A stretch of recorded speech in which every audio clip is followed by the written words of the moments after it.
clase número 3 vamos a interpretar qué es la percepción.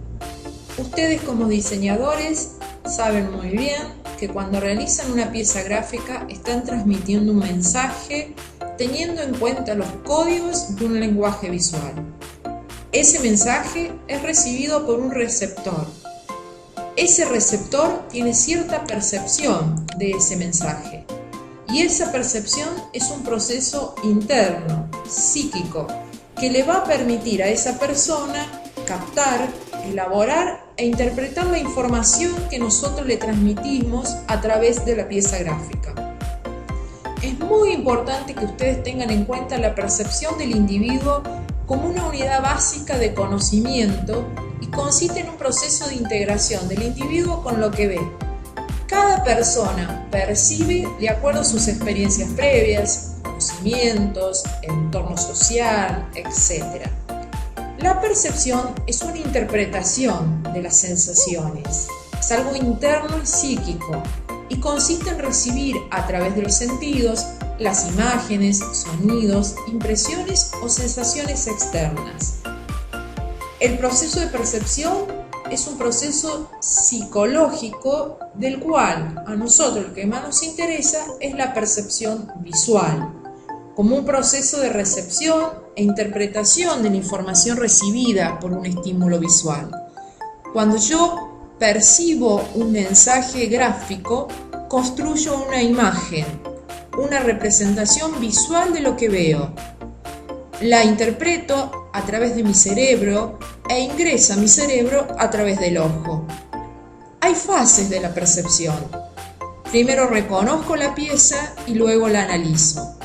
Y en esas fases influyen muchísimo los factores. Por ejemplo, la agrupación. Generalmente no se perciben los elementos individualmente, sino que los tiendo a organizar por conjuntos significativos. La agrupación se puede hacer por proximidad, por semejanza, por simetría, por continuidad. Por ejemplo, yo tiendo a percibir como grupo a aquellos que se encuentran o aquellas piezas que se encuentran a menor distancia. Por ejemplo, esto. Aquellos hombrecitos individuales los percibo después. Primero percibo los agrupamientos y los tiendo a aproximar. Obviamente que influye el tamaño, el color, la forma en esta proximidad. Fíjense aquí cómo percibo y fíjense aquí cómo percibo este mensaje. También la semejanza influye en esa agrupación cuando percibo. Tiendo a percibir a los grupos que son iguales o las formas que son iguales las tiendo a percibir como un grupo. Por ejemplo, aquí las estrellas son círculos y no aprecio tal vez las columnas. Fíjense aquí en esta pieza o fíjense aquí cómo percibo en primera instancia aquello que sea semejante. Lo mismo me pasa con la continuidad. Tiendo a percibir los elementos que están en la misma dirección, los tiendo a organizar y a percibir como un único conjunto de elementos. También la simetría que me permite construir figuras conocidas. Estos son elementos de agrupamiento que hacen que yo perciba de determinada forma un mensaje. También es muy importante que ustedes tengan en cuenta que percibo los elementos separados del fondo o a la inversa, el fondo separado de la figura principal, es decir, lo que se llama percepción de figura-fondo. Fíjense este caso, cómo puedo percibir de distintas formas este objeto, la figura, el fondo, la figura, o en este otro, lo blanco y lo negro.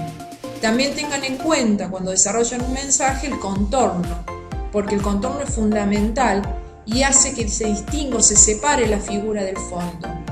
Y en el caso del contorno, fíjense estos casos presentados, algo muy importante que es la pregnancia, que es tender a rellenar aquellos huecos de información que nos faltan para completar el objeto completo. Por ejemplo, en el primer caso, la figura no está cerrada totalmente esa cara, sin embargo, yo lo percibo como una totalidad.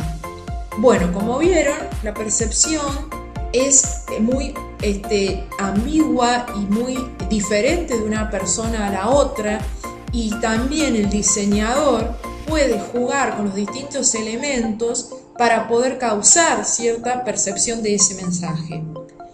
Existen unas leyes que son las leyes de Gestalt, que es una psicología, es una línea de la psicología que ha estudiado estos elementos de la percepción en una forma más organizada y ha elaborado varias leyes. La ley de proximidad, semejanza, cierre, figura y fondo, contraste, simplicidad y simetría. La idea es que ustedes vayan al apunte, lean el contenido de cada ley, fíjense que hay un ejemplo gráfico de cada una e intenten realizar la actividad donde deberán aplicar estas leyes en una pieza gráfica. Cada ley está muy bien explicada, es simple, creo que ustedes están a la altura de las circunstancias para poder leer e interpretar el contenido de cada ley. Tengan en cuenta que las mismas son sumamente aplicadas en las piezas gráficas para poder así desarrollar diseños atractivos, pero que al mismo tiempo sepan transmitir el mensaje que deseo transmitir.